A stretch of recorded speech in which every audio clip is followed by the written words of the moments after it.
ये बहुत बड़ी बात है कि उसे विजयी भाव का आशीर्वाद मिल चुका है और मोदी जी को अब सोचना पड़ेगा। शायद पूरी बीजेपी में आज खलबली मची हुई है एक साधु की चिट्ठी से।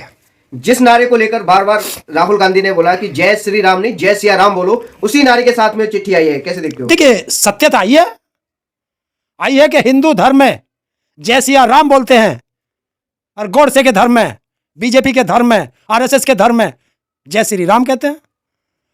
ये नफरती चिंटुओं के को एक जवाब है हमारे सनातनी धर्म के साधु का। राम जन्मभूमि के मुख्य पुजारी माने जाते हैं, चिट्ठी पर भी लिखा हुआ है मुख्य पुजारी। बिल्कुल बिल्कुल, वो उन्हीं की चिट्ठी है और वो एक बड़े संत हैं और बड़े संत का आशीर्वाद मिलना बहुत बड़ी बात होती है।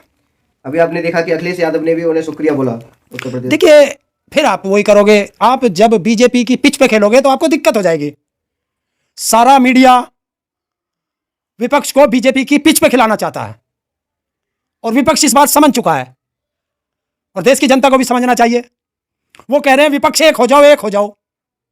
क्यों हो जाए? एक होंगे, जहां जो मजबूत है वो वहां लड़ेगा और जीतने के बाद एक होंगे।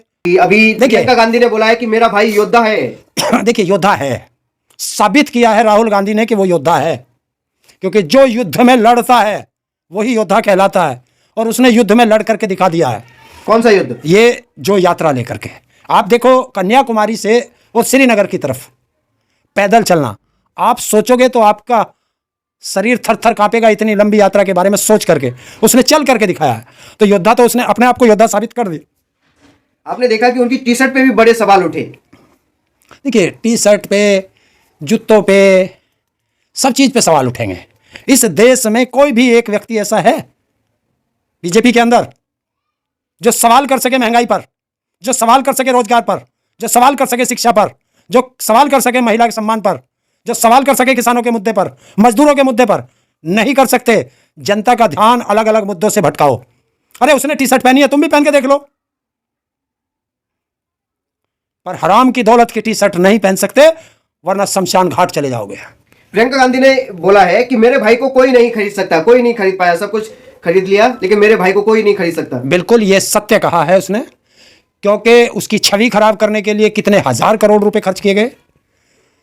भारत के उद्योगपति लगे रहे, पूरा प्रशासनिक तंत्र लगा रहा, सारी संस्थान लगे रहे भारत के, भारत सरकार लगी रही, छापे पड़े, ईडी पहुंची, सब काम करके देख लिए, लेकिन उसे डिगा नहीं सके।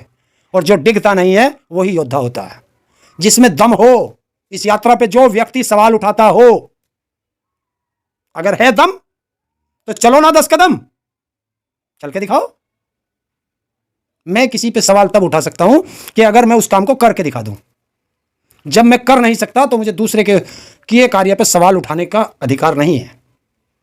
वो मेहनत करके चल रहा है, तुम्हारे अंदर मेहनत करने की शक्ति नहीं है, तुम डरपोक हो, देश में डर का माहौल पैदा कर रहे हो। अगर है दम, मैं फिर वही कहता हूं, है दम तो आओ ना, चलो 10 कदम। नहीं चल सकते, नहीं चल सकते। राहुल गांधी ने लगातार बोला है कि मेरी छवि खराब की गई और लगातार वो कहते हैं कि मीडिया मुझे नहीं दिखाती। उसी बात को आज प्रियंका गांधी ने बोला है कि मीडिया को भी खरीद लिया, सब कुछ खरीद लिया, मेरे भाई को नहीं खरीद पाए। बिल्कुल सच्चाई कहा है।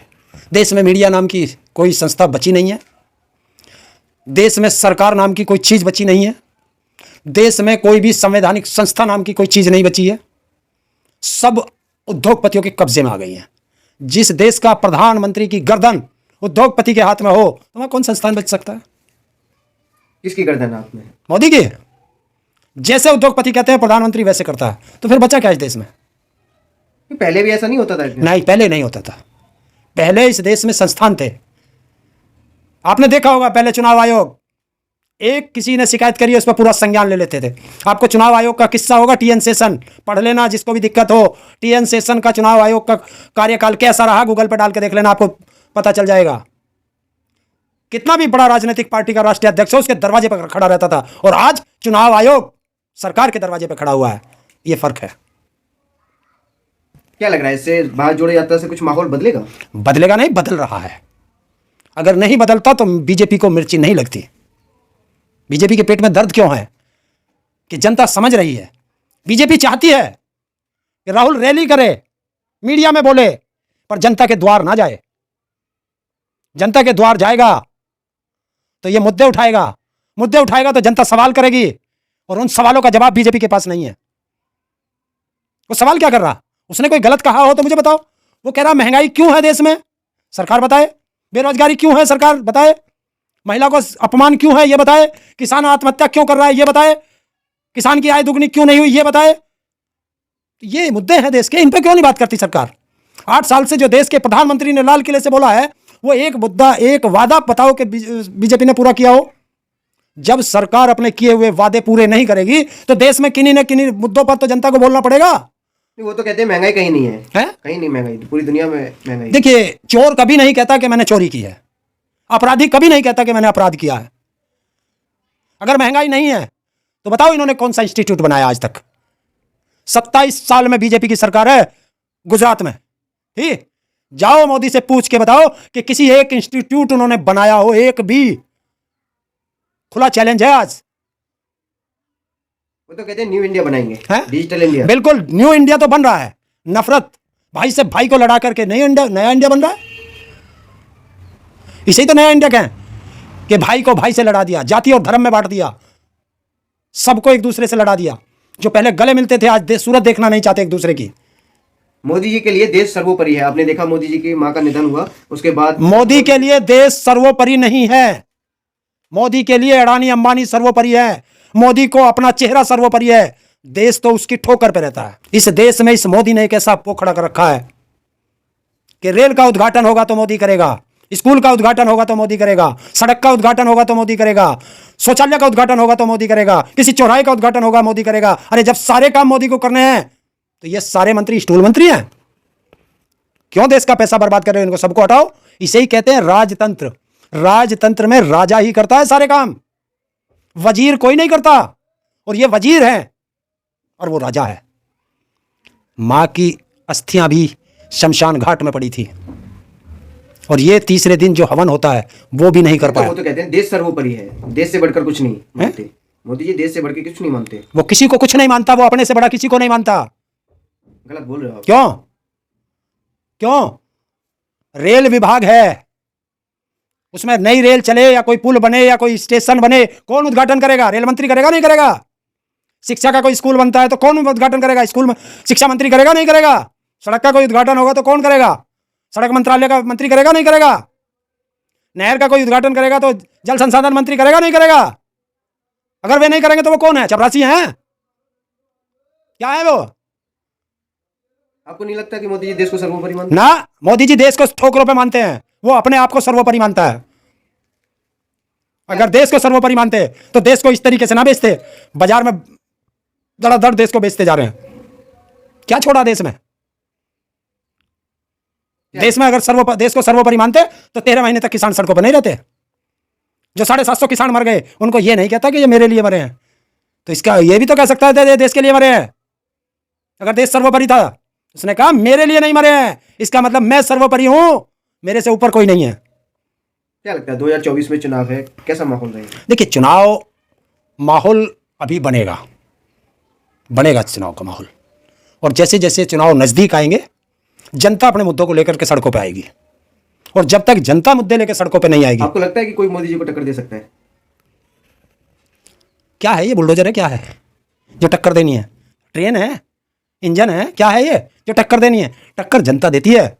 नहीं, कोई उनके सामने कोई ऐसा चेहरा जो उन्हें मात दे सके, क्यों नहीं हरा सके? कोई हरा देगी? जनता हराती है।